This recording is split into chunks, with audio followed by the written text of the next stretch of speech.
Okay, this one has been bugging me for a long time, way before we started talking about things. And I always was bugged by the concept of these parents who had to be perfect.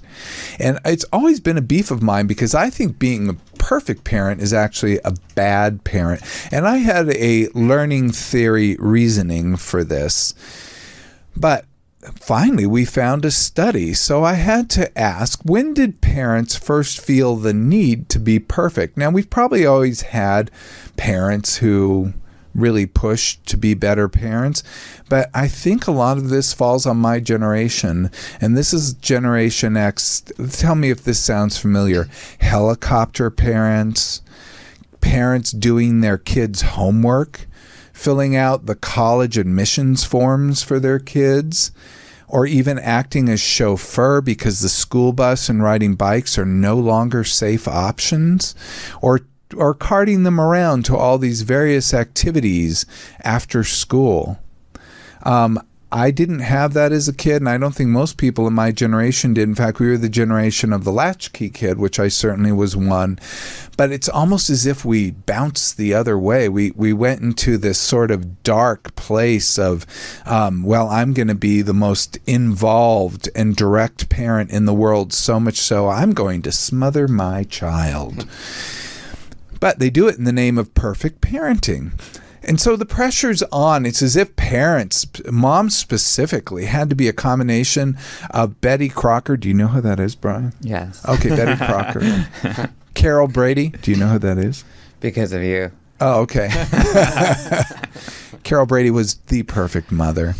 You know, and maybe a close second was Mrs. Partridge on the Partridge Family. I think she was Shirley Partridge. She was so wonderful.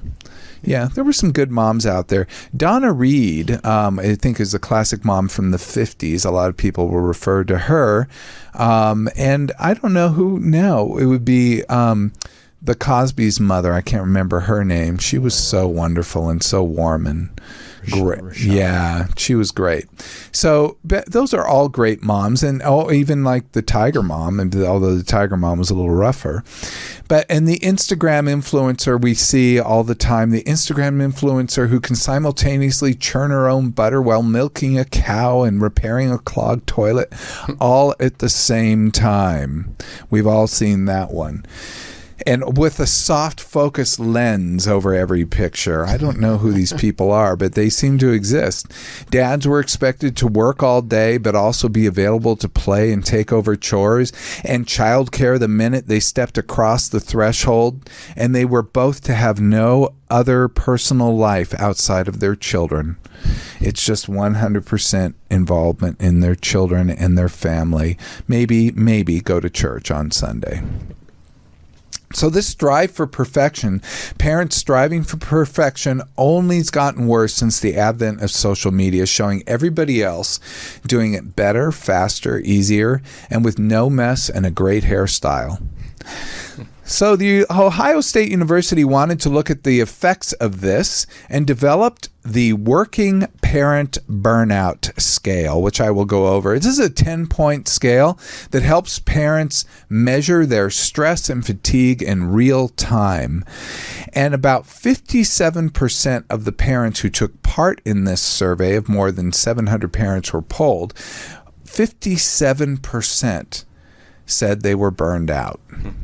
I mean, that is perhaps not a super surprise because I think parents really have it rough. But when you push to that kind of perfection, that I'm going to have it all or be every kind of parent, I don't know how a parent can function without getting burned out. This is all outlined in The Power of Positive Parenting, Evidence to Help Parents and Their Children Thrive. That includes the survey results. And this was done, the 700 parents were polled in June and July of 2023, so it's a fairly recent study. Now, you're quiet, Brian. Did you No, I was listening.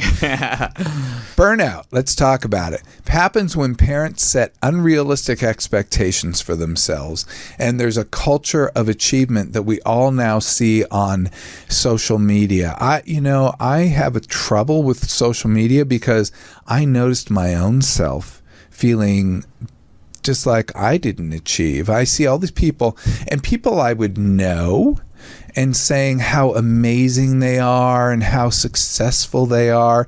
And I'm like, this isn't true of this person. But I would see them portray these images, and then I would check my own reactions about basically that I'm not doing enough. I'm not working hard enough. I'm not accomplishing enough. And I had to think, oh, I see where this is coming. This is coming from comparison. It's a comparison neurosis. But you look at these people on Instagram and TikTok and Facebook, and you think, how do they do that? How do they always seem to have it all together?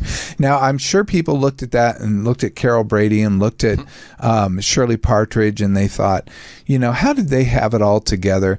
And, they were just perfect all the time. But I think we all understood that was only half an hour a week, and the other 6 days and 23 hours and 30 minutes, they were getting hair and makeup done and memorizing lines.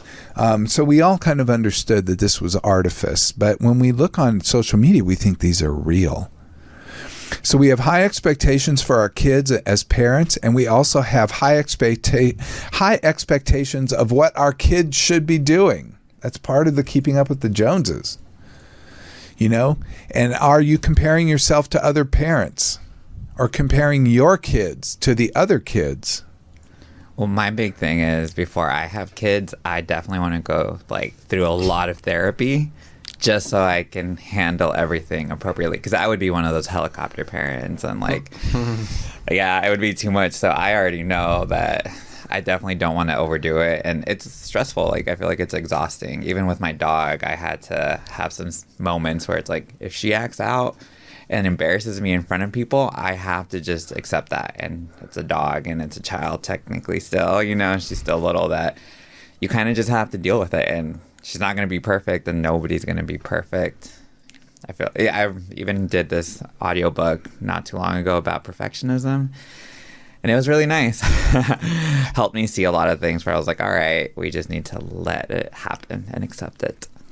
Like Frozen, let it go. I actually let it go, let it go. Yes, that is perfect. And compare. That is despair, if you ask me. So let's talk about the working parent burnout scale. I'm going to read this so people who might be listening or may be listening, that they can ask themselves. And they can look at the link in YouTube, youtube.com/Dr. Greg, if they would, and find this episode, and we'll have the link to this study. And you can actually get the working parent burnout scale as one of the links. But here we are. I get easily irritated with my children. I feel that I am not a good parent, the good parent I used to be. I wake up exhausted at the thought of another day with my children. I find joy in parenting my children. We'd score that the opposite way, just so you know. I have guilt about being a working parent. I feel like I'm in survival mode as a parent. Parenting my children is stressful. I lose my temper easily with my children. I feel overwhelmed trying to balance my job and parenting responsibilities. And the last one, which is also reverse scored, I am doing a good job being a parent. So you can see these are pretty normal things. I would expect every parent to have a version of each of these at some point. It really does come down to the accumulation and the severity of each one. So I like the scale for that reason. It's not really picking out the abnormal. It's kind of taking the normal and saying, is it more than it should be? So burnout, which all of us, and I'm constantly dealing with this myself. It's when your stressors overwhelm your resources. So if you have the resources, you can deal with the stressors. And that resources, it can be emotional, it can be support-wise, it can be financial, it can be all kinds of things.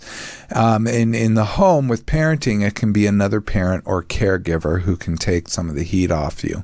But if you don't have enough resources, resources and you have a great deal of stressors, burnout ensues. So suggestions. These are some suggestions, but I think with burnout, it's so hard. And we often tell people, oh, just do these 5 things and you'll cure yourself of burnout.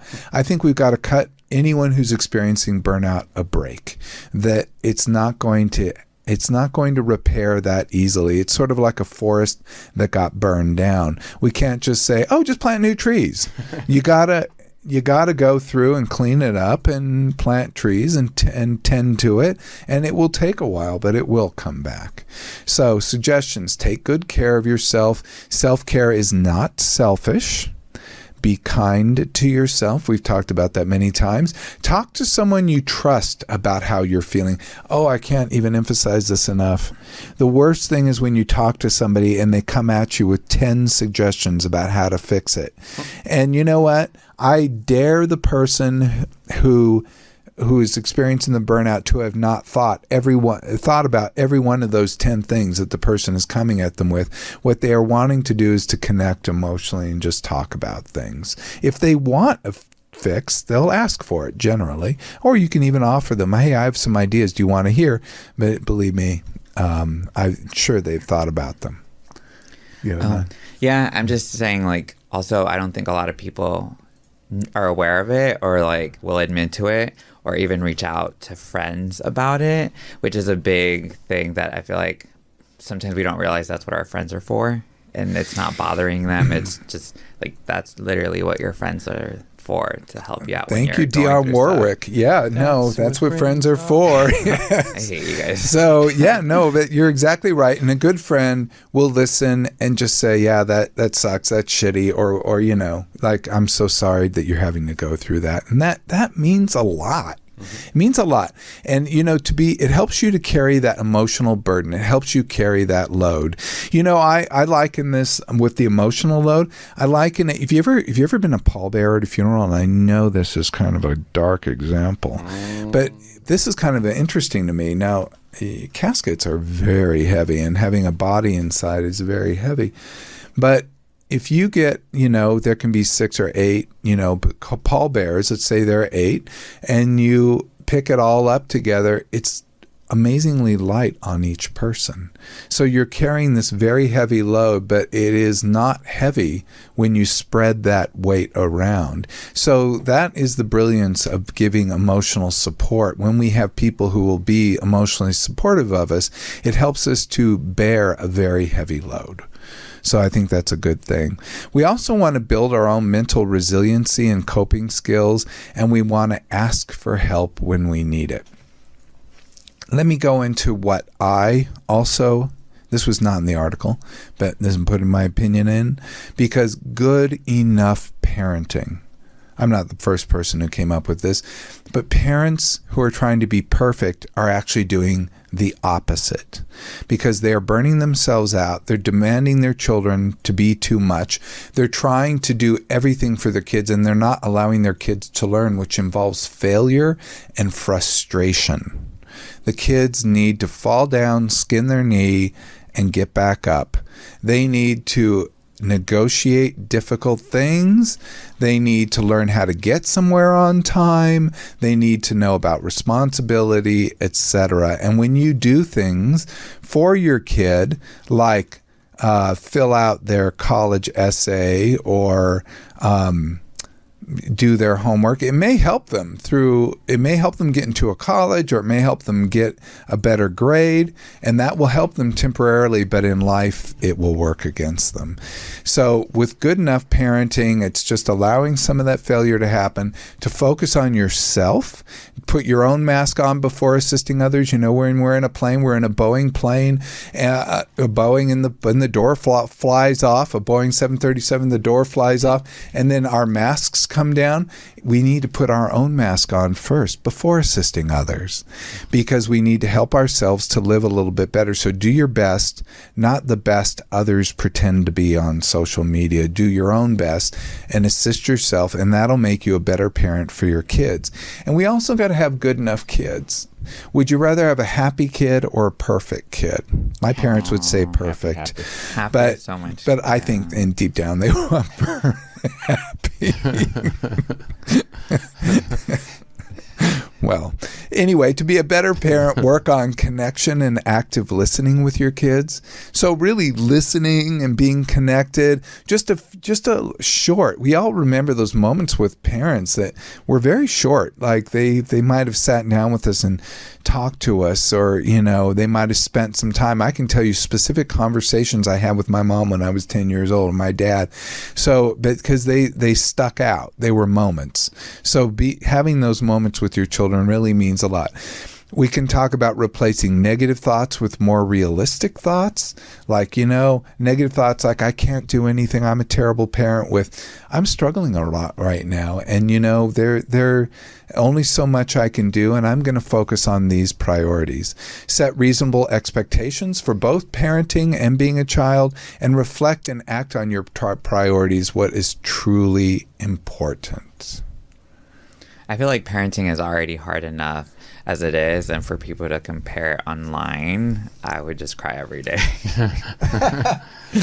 I think I just feel so sad, because I think parents really have a tough job. And especially now that we have an economy such that, and when did this happen? In the 60s, that women really had to work. And that kind of happened in World War II as well. But I mean, there were just different phases, but basically it became such that living on one income is not as easy, especially if you have kids. So some people might have the luxury of only having one income, being able to do it. But I think a lot of people out there are struggling, and we have to cut some slack for those people.